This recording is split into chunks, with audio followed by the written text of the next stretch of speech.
Been live talking to M5. All that rhymes. I know it.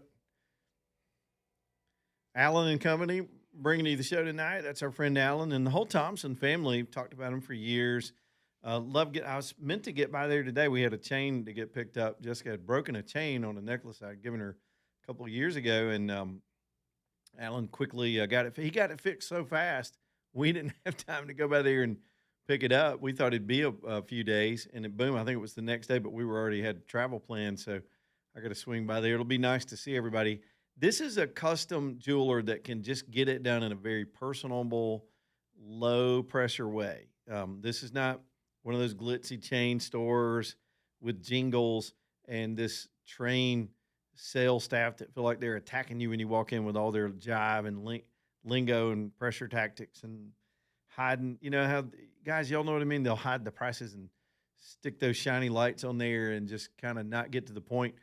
It's not like that at Allen. You're just working with the family. They want to know what's your goal. What are you trying to do here? They'll make it happen for you because Allen, if they don't have something already ready to go, they can custom design anything you want. And it's done right there. That's important for repairs and upgrades. You take something in like we did. They turn it around hopefully within a week. That's Allen's goal. I guess there are probably some cases where maybe he's trying to track down a certain stone or something. But it's nice to have people you can trust with your stuff. Some of it may not be that valuable, but it's super sentimental because somebody you love gave it to you, and you don't want that piece shipped around somewhere in the FedEx.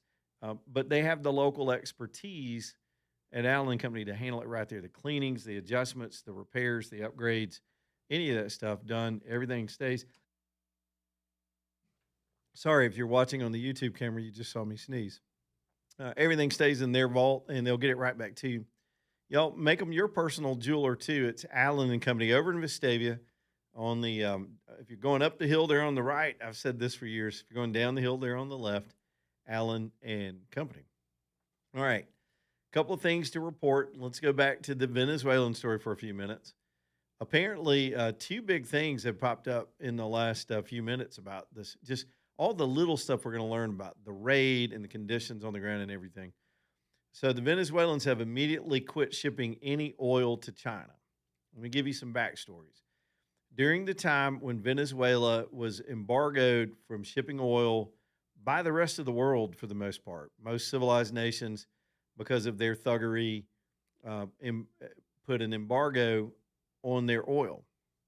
And but they were using back channel efforts, these ghost ships that we just seized, and other opportunities to work with the Iranians to get the oil refined. And the Chinese were buying a lot of oil from them. They had done like $100 billion deal because the Chinese desperately need the oil. They also need it from the Russians.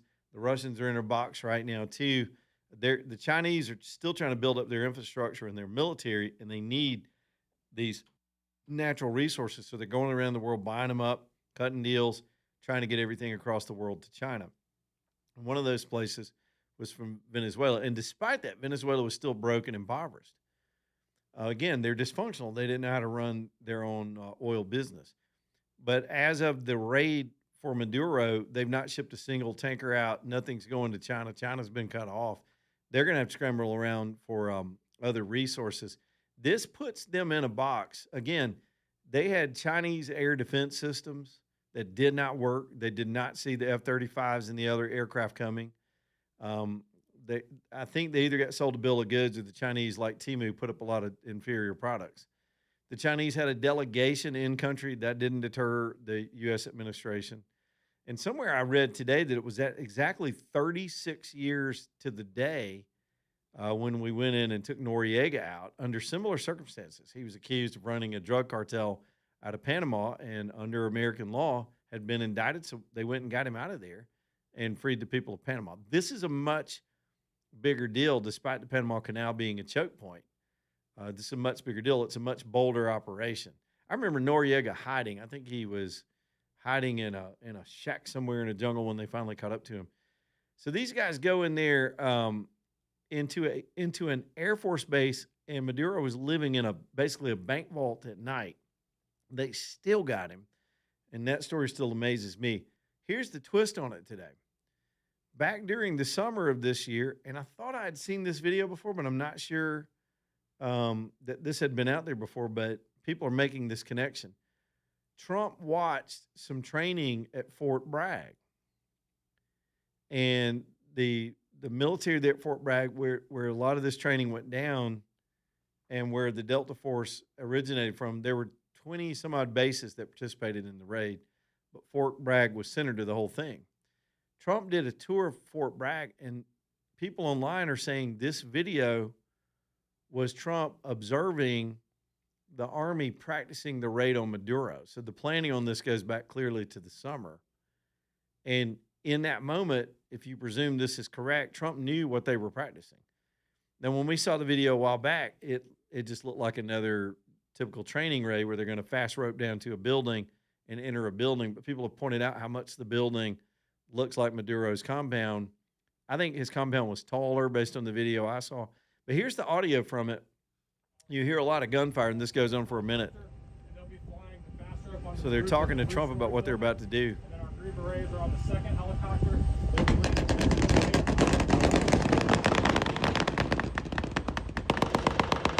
So the helicopters are swooping in, and you see Trump in the foreground with his back turned to the camera, watching these badass guys do their thing. That sounds like a warthog going brrr. When that happens, you're dead. If you ever hear that sound, that could either be my grandson Pudding or you're dead. You ever seen a warthog shoot that gun that fast? Mm-hmm.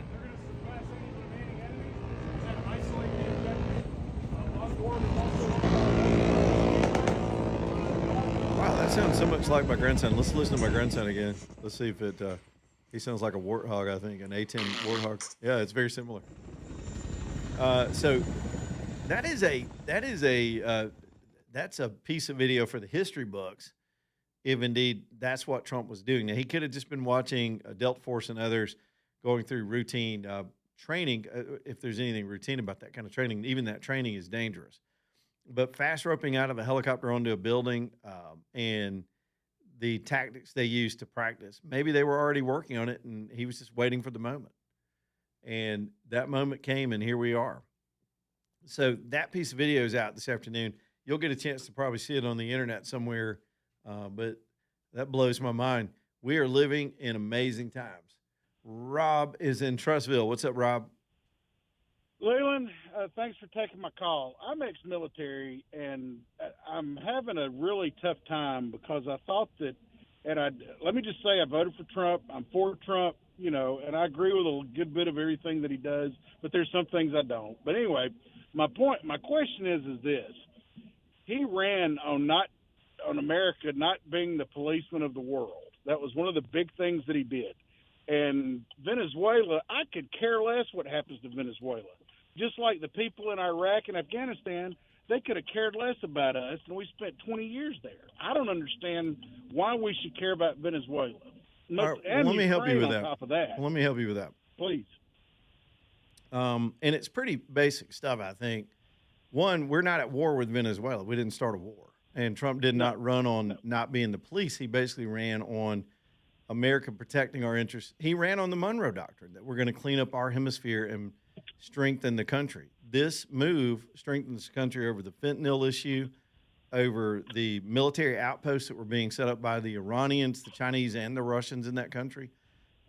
They're working in conjunction with Cuba right now to put a gigantic listening post up to spy on the country. We know the problem the Chinese have incurred into this country, buying up land near our military bases, flying balloons over our bases we were being screwed with by the Chinese with the help of the Venezuelans.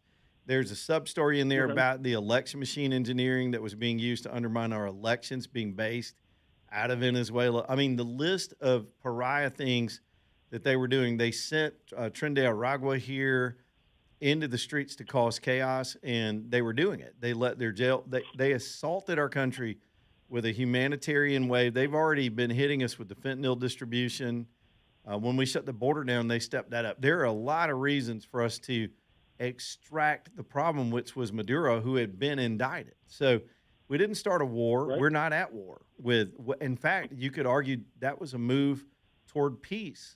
That is peace through strength, because they were on the precipice of descending into a civil war in Venezuela after all this time, and now that's hopefully been averted. You got the unelected, unaccountable, non-president. He wasn't elected president of the country.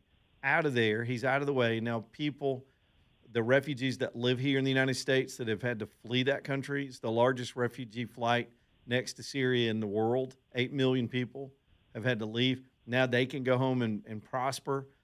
There are so many upsides. There was no downside because the mission went well, and we're not at war with anybody. We literally freed a whole nation by removing one guy with our expertise. And we're the only force in the world that could have done it. I think it was just an excellent move on a lot of ways. I get philosophically, Did you but if based on that general philosophy, we should just get rid of the military. did you see the comment that that dude that's and my mind just went blank about the head of Ukraine. I can't think of his name. Zelensky? Off the top of my head. Yeah. About him saying, "Hey, look out! Look what I think. What basically like look out, Putin. Like he thinks we're going to send troops in to go after Putin." He's a I'm crackhead. like, oh boy. We're not going. Oh, totally. The thing is, we're not going into Ukraine. We're trying to negotiate a peace deal right now. We've been trying to negotiate a peace deal. The previous administration wanted us on the ground, and in fact, we had advisors on the ground helping them with all this tech that we were sending them that they didn't know how to use. I agree with you. That's Europe's problem, and we've dumped a lot of that back onto Europe. So as opposed to us doing it, now we're making the Europeans pay for our weapon systems, which helps to some degree. But Trump's at the table repeatedly trying to get – he's met with both of them. He's trying to get them together and stop the war. Sure. Well, Leland, thanks for taking my call. Yeah, You man. have a great day. I appreciate it. I hope I made sense with that. I can get this. I totally get the cynicism. But Trump's not launching wars. They said the same thing after Iran. We took out Fordham. It changed the whole chessboard in the Middle East to our advantage and to the advantage of the peaceful nations there. And now peace is broken out. The Abraham Accords haven't advanced. They've been moved forward where more commerce and peace and trade. Trump's got a philosophy that really very much harkens back to Reagan, but it's more bold because he's taking more action to advance it. That could be a good argument for the historians one day. Reagan's prosperity policies broke the Russians and ended the Cold War without firing a shot, is the famous line. And it was through prosperity. It's peace through prosperity. Trump is taking the model to these very regions where you've got people entrapped and they can't prosper and thug dictators controlling them. If you free those people and allow them to engage with us in commerce, they got less of a reason to fight with us, to bomb us, to go to war with us, to start wars with anybody else. When people are making money and prospering, bad things don't happen like that. The collectivist and the globalist and the socialist and the commies and the Marxists and all these people, they thrive off misery. They need to find people in miserable situations, find a targeted scapegoat that they can stir the emotions of those people, the so-called oppressed, turn those people into a civil war or an uprising or overturning of a government. And that's their business model since Karl Marx wrote the book, to exploit those opportunities and where they don't exist, create that misery. That's exactly what's happening in Venezuela. I mean, they killed millions, imprisoned people, killed millions, political prisoners, beat downs, brutal. I mean, you ought to see the videos of them running over protesters with military hardware. If anybody dared defy this illegitimate leader, he wasn't really a leader, figurehead, basically. You know, this dictator, this authoritarian. We removed that problem, just like we removed the Fordham with one move, with one covert military operation. Boom, the Iran negotiations are over. We don't need to negotiate. They don't have a nuke program right now. Same thing with Maduro. He's out of the way. Maybe the government has a shot now at stabilization. If we still have a huge defense posture near the area, let's allow them. By the way, quick take on this. This Machado lady that won the Peace Prize, who's wanting to give it to Trump, who's been the leading, the opposition leader against Maduro this whole time, and before that, Chavez. Trump's not backing her for president, and that was on Rubio's advice, and it makes sense. He's going so far as to not even support her for us to stay out of that and let the Venezuelan people have a legitimate election. If Trump came in and removed Maduro and then backed her to install her, she'd be seen as a puppet. More animosity and strife would break out in Venezuela. His team, Trump's team, thinking way ahead on this. What the Venezuelans need is an election they can believe in with a candidate they actually voted for, and then new economic prosperity and deals with the United States and the rest of the partners in this hemisphere. And that's the way it should be. So Trump, the easy approach would be to back her and install her quickly, but that probably would lead to more distrust and tribalism and chaos. So we're kind of hands off now. We made the extraction. It was an apprehension based on an indictment that's legitimate and it's in our courts. He's off the stage. There's a vacuum that'll get filled. Violence could break out, but if it doesn't, you've just freed an entire nation. I consider that peace through prosperity. But sometimes you got to use the stick to apply it to remove the obstacles. And it was absolutely within the law of the United States. Don't make me start citing examples of every president before him doing a lot worse. Do you know how many people, how many bombs?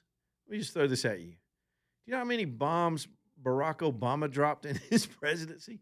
This man was droning people all over the world, and this is when drones really came into their own as a lethal device, without due process whatsoever. Terrorists, some Americans. We killed an American citizen with a drone under Barack Obama.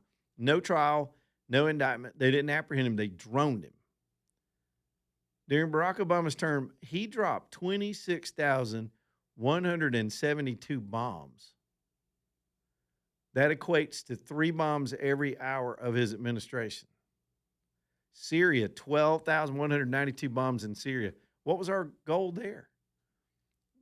Regime change. He didn't have the balls to go snatch Assad, so he kept running these covert operations. And I talked about it yesterday. We got 4 people killed at Benghazi because they didn't have the balls to do it right. We tried to do everything in a sneaky way. They dropped 12,000 bombs in Iraq during his presidency, during his 8 years, 496 bombs in Libya, 35 bombs in Yemen, all over the Middle East. We dropped 14 bombs in Somalia. Pakistan, 3. That was probably the bin Laden raid. Perhaps, I guess we had to shoot during that raid. I don't know where we bombed Pakistan outside of that. Or as Obama would say it, Pakistan. Remember how he used to say it that way? Y'all, there is so much precedent under other presidents acting under their Article 2 powers to execute our overall objectives. And this has way more to do with our country and our hemisphere and our security than anything that was going on in Syria or Ukraine or some of these other hellholes. Hell, George W. Bush got us into this straight-up war that was intractable for what, more than a decade in Iraq that was completely unnecessary. All right, quick break. Back in a minute.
All right, 428. Let's see if we can squeeze a call in real quick. I'll start at the top with Bill. We got several folks in here now. Y'all wait and be patient. We'll get you on the radio. Bill, what's up?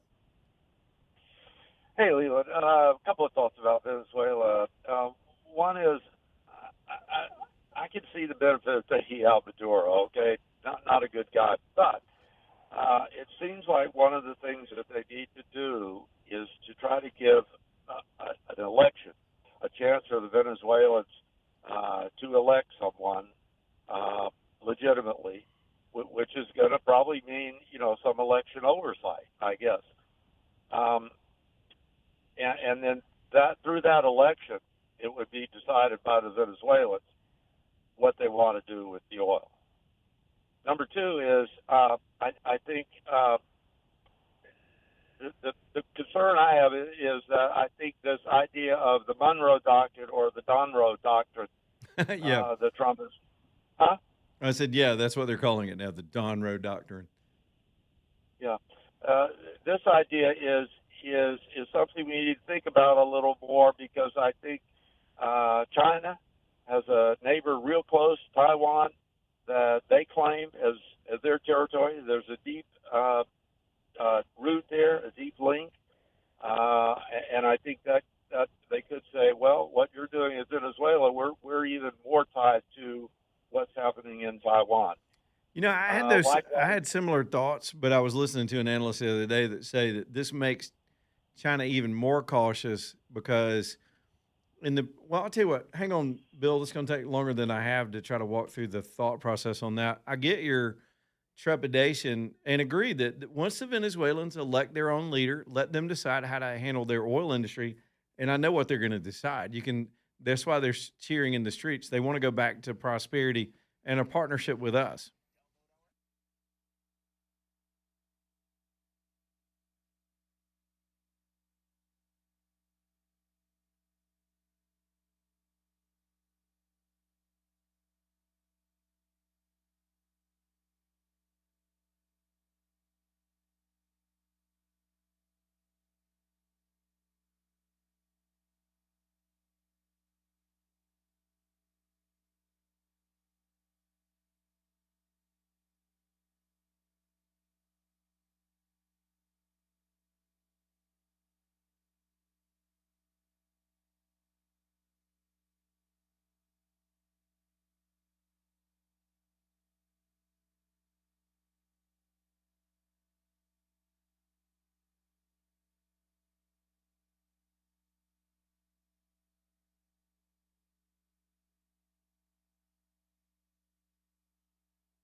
Alabama Dental Associates, longtime sponsor here on the show, longtime dentist of mine. AJ goes there. My whole family goes there. That's just a great practice. Four dentists. Dr. Bryan's my personal dentist. I always mention him because he's also my friend. But there are four guys there that are just experts in different areas. They've invested in incredible technology. They stretch their hours out, and with four dentists, you can pull this off so that they can stay there later in the evening. That's important to a lot of people. It's tough to get it all done every day. You got a job, you got kids, you got things. But for them to give you a little extra time at the end of the day to go in and knock out your cleanings and x-rays, and even on Saturdays, it to me, I thought was unprecedented. I'm not sure how many practices even do this. I'd never heard of it. I think it sets them apart. Not to mention the atmosphere there. These are just great folks you want to be around. It's alabamadental.com. Y'all reach out to them, get that appointment in the new year, put that on your list of things to improve. Look out for your health. It's not just eating right. It's taking care of all the screenings and the maintenance.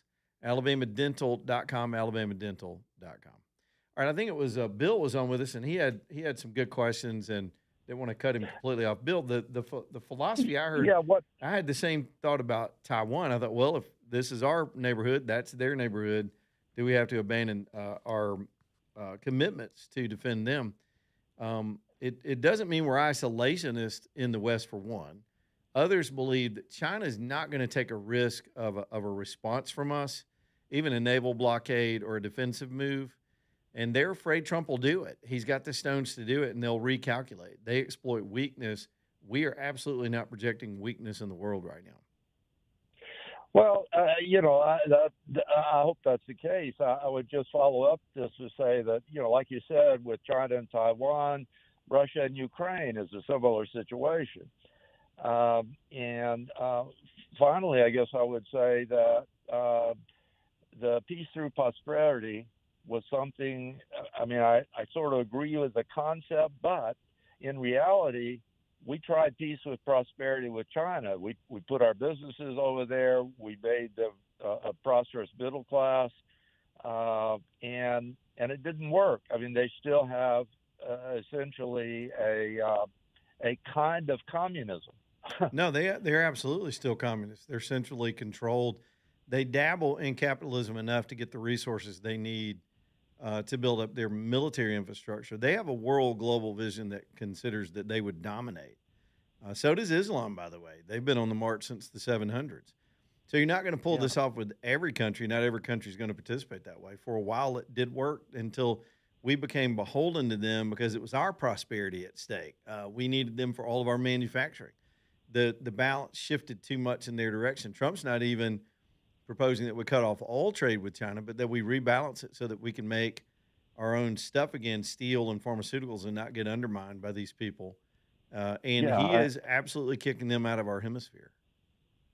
Well, out of this hemisphere, but again, I go back to Taiwan. But I guess finally, I would add that if we, I was going to say, and I forgot.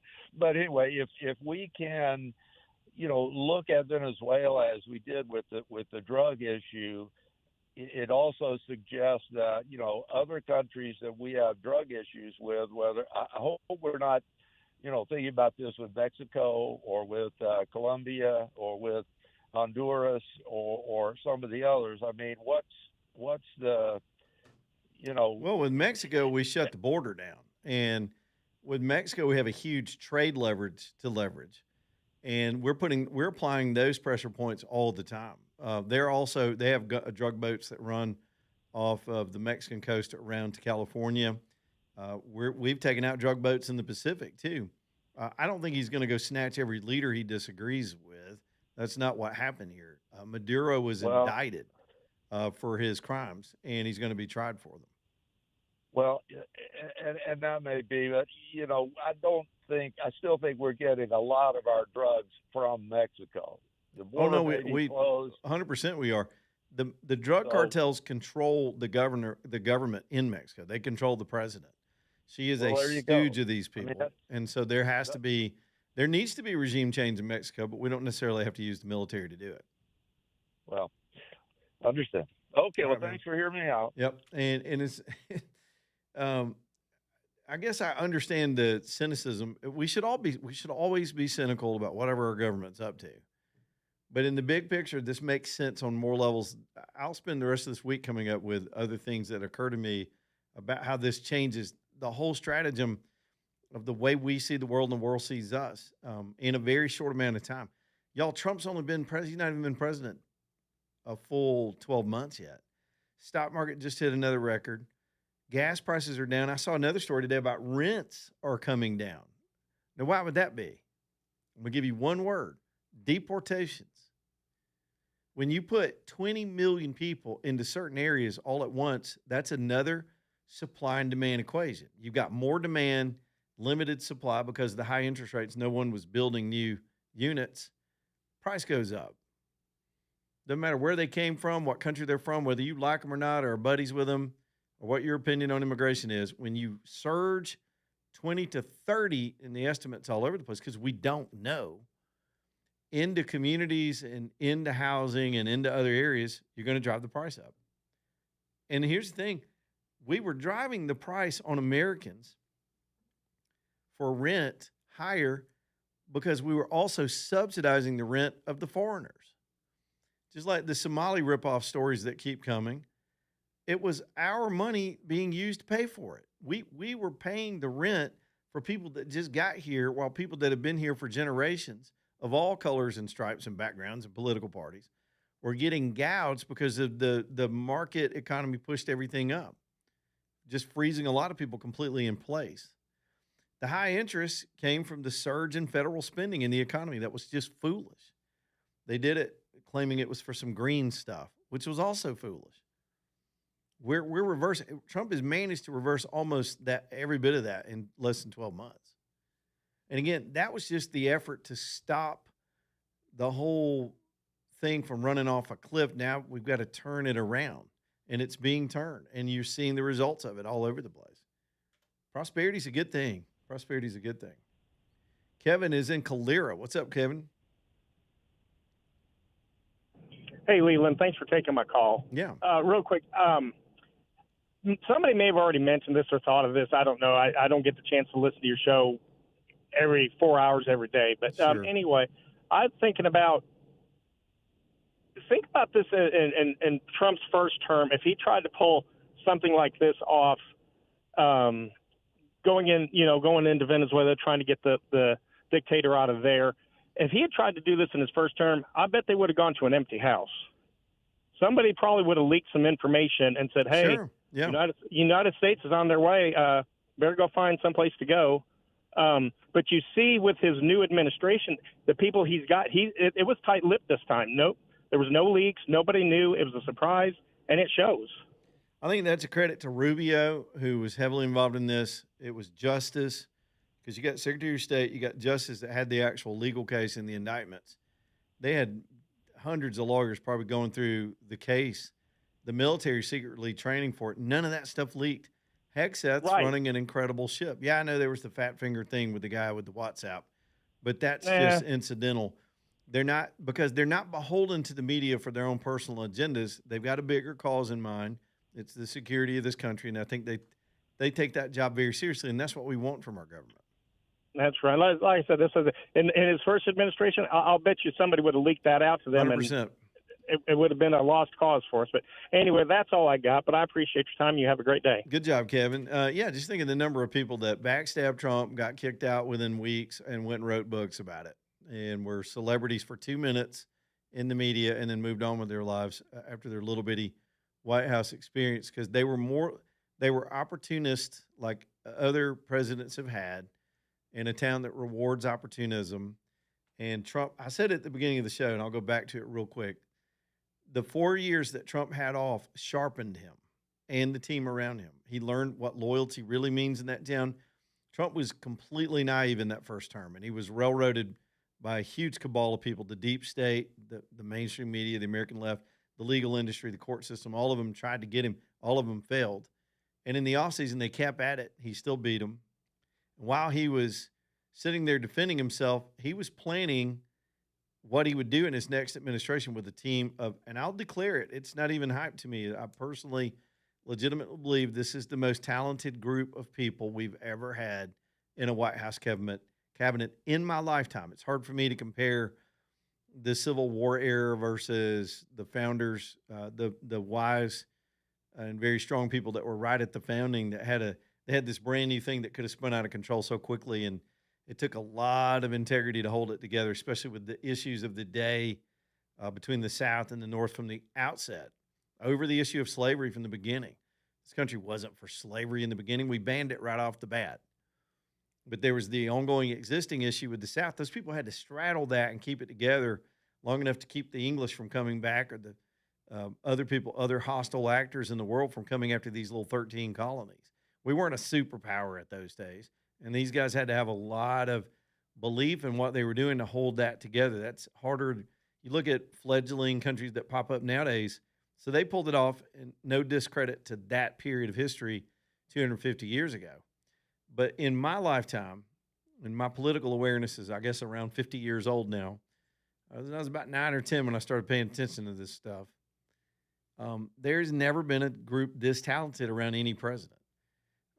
I would put Rubio in the White House tomorrow. I think J.D. Vance would be an excellent. I don't know if he's going to be a good candidate or not. I think he's making some missteps, but the guy's very smart and he understands it. He seems to really believe it.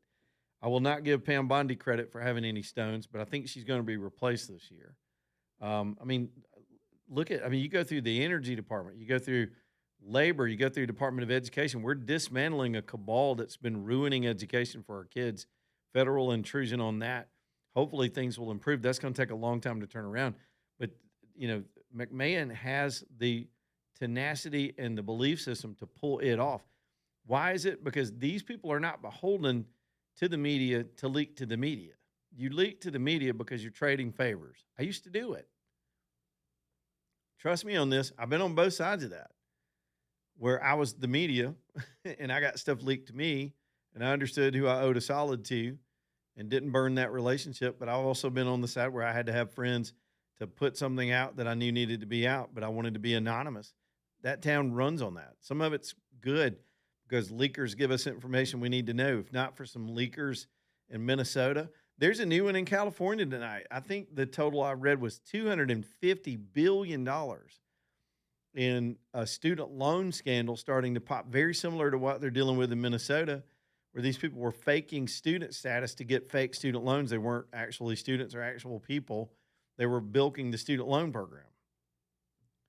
That's going to be a whole new scandal a different day when we have more time. But whistleblowers are what brought that forward, and sometimes those folks do need protection. It's a trade-off system that does work for us. But when it comes to operational integrity, you got to have people that they put country above their self-serving interests to be leakers, and things get executed. And that's an excellent point, and I think it's, despite all his detractors, especially from the left, but even some on the right, Hegseth is amazing in this job. Why? Because he's had dirty boots. He understands the soldier. He understands the people on the ground.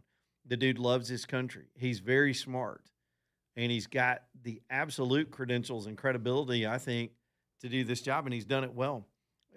It just in his 11 months in office, I can't remember when he was confirmed. It may even be less than that because he wasn't confirmed for a minute. This guy's pulled off two of the most daring military missions in United States history. The Iran situation and this thing in Venezuela. We haven't seen anything this flawlessly executed in my lifetime, back to back, within months of each other. When was the Iran bombing? Was in June. 6 months later, boom, we got Noriega. We got Maduro. That's just brilliant. Y'all, Work Trucks bringing you the show tonight. TRUX Work Trucks LLC. If you got a business or even an organization, maybe even an individual, you don't need a fancy truck, but you need a truck. You got stuff to get done, and you could use a box truck with what you're doing.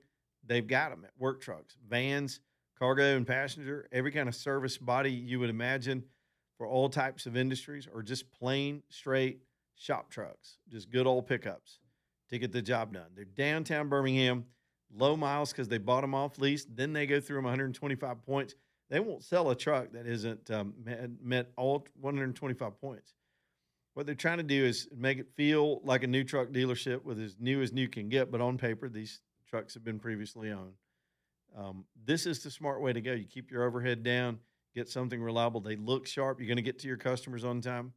I think it makes an impression when you drive up to your customer's driveway in your good-looking truck with your logo on it. That says a lot about you and your company. So look good and get there on time with a properly running, well-built, well-backed truck from Work Trucks. Financing, trade-in ability, all that stuff, extended warranties. Tell Bubba we said, hey, when you go down there to look around, TRUX, put that X in there, WorkTrucksLLC.com.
All right, it's 4:52, Leland Live, Talk 99.5. I'm going to grab a couple more calls. We'll get the top of the hour news in here and see what else we can do before the day's over.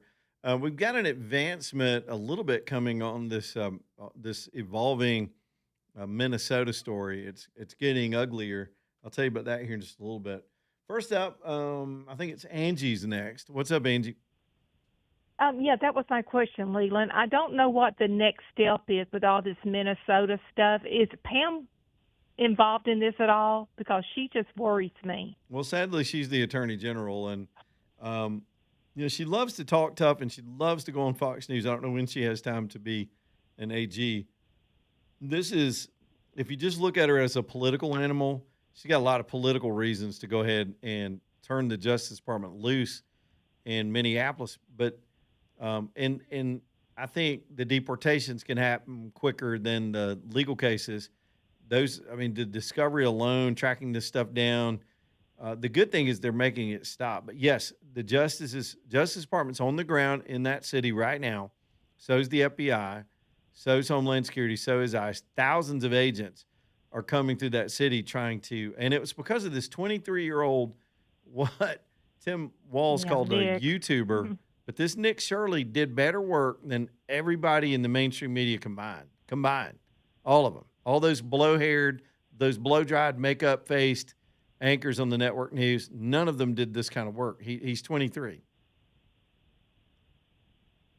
Well, just knowing that she's going to be in charge, I don't know about you, but I'm just so sick of her. I'm just so frustrated with her. I just almost feel like Hillary Clinton all over again. Well, I don't know that she's corrupt. I think she just, she was already a politician before she got tapped for this job. They tend to be self-preservationists and bloviators. She overpromises and underdelivers, and she's done that over and over, especially she botched the Epstein case. I am telling you, I don't think she'll be the Attorney General in the next 6 months. All right, you give us hope. Thanks. Hey, and by the way, we love the new television show on YouTube. You looking good. Oh, I don't know. I wish we could see AJ. AJ won't turn his camera on. He's hiding in there. He's afraid to be associated with the radio show. Thanks, guy. All right, thanks, Angie. David's in Asheville. What's up, David? Yeah, hey, Leland, thank you for taking my call. I just wanted to relate a real short story. When Delta team went down in Iran back in, whenever it was, I was a young Ranger trainee at Benning. Yeah. And it's been a long time ago, but to see what Delta team did recently as opposed to what they did back then, I'm not degrading the boys. I am saying that the difference in the leadership is outstanding. When Delta team went down, of course, we were under a blackout. We didn't get to have radios. We didn't get to have anything like that in Ranger School. And one morning, the Ranger instructors got us together, and the senior instructor got up there and said, "Guess what, ladies? Delta team just went down in Iran, and you're next. So train up, boys." But I just wanted to tell you that it makes my heart glad to see what we've been able to do under the correct leadership and turn these boys loose and let them go. Absolutely. And I 100%. appreciate you, Leland. Appreciate you much. Very well said, David. Thanks for your service, too. Yeah, I went through an explanation of that yesterday on the show. I'm sort of steeped in that issue. I was also standing at Benning when Black Hawk Down happened with some Rangers, and that announcement came. That was a pivotal time in my life as we were getting ready to deploy to do a news story over there. But yeah, it's the Ranger concept stayed intact, and that was their first big marquee mission. It probably led to the end of the Carter administration as much as anything else. He got the blame for it, and it wasn't really incompetence. It was there were a lot of things that went wrong on that mission, including a dust storm that probably should have been anticipated, but it wasn't. But these guys, what they pulled off with Maduro is there ought to be somebody already have a Netflix movie. No, don't let Netflix make it. There'll be a dude in a skirt jumping out of a helicopter. Clarissa, what's up? Hey, friend, I'm feeling very patriotic today. Your show has just been great, and I know it's not Thanksgiving, and I know it's not 4th of July, but your show today has spurred some of those feelings, and I just wanted to say what a blessing it is to live in the United States, that we have free radio, we have free thoughts broadcasting on the airwaves from you and AJ and all the others at Talk 99, and that people can call in and question our president. We can have educated discussion. And I just wanted to say that I look at Trump through a lot of lenses, but the largest lenses that I look at President Trump, I view him as a constitutionalist. And I think more of your listeners need to, take that to heart, because I don't believe for a minute that he intends to find himself on the opposite side of that document. But I just wanted to say what a blessing it is. I have felt so patriotic listening to your show. You were on fire from the minute you came on the air today. So anyway, we miss you and glad you're back. And Happy New Year to you and AJ. Well, thanks, Clarissa. That was very kind of you. Yeah, you got to celebrate days like today and times like this, because there'll be hard times coming. And I do a lot of complaining on the show about things that are going wrong, but things are turning around faster than I thought they would, and on a number of levels. And I just feel real optimistic today, right here in the new year too. Henry, what's up, buddy? Wow, it makes me feel good to live in America too. I got to spit that food out I was eating. Yeah, man. You can't eat on the radio. Henry, look, I know you. We've known each other a long time. There is no way you're going to complete your call in 60 seconds. So I'm going to put you back on hold. I always try to give Henry time out of respect. He's been calling us for years. So, Henry, hang on, buddy. We'll do the break. We'll come back. I got to do some headlines on the new stuff out of Minnesota. Y'all, it ain't just Minnesota. I'm telling y'all, get ready. This is a multi-season special here. We're on season 1, episode 3 right now with this story about all this fraud. And California is on the table today. Ohio's been in the news today with the same stuff. We are getting milked dry by all these schemes in this country, and it's time all these people got caught, or as many as we can. I love it. I love it. Top of the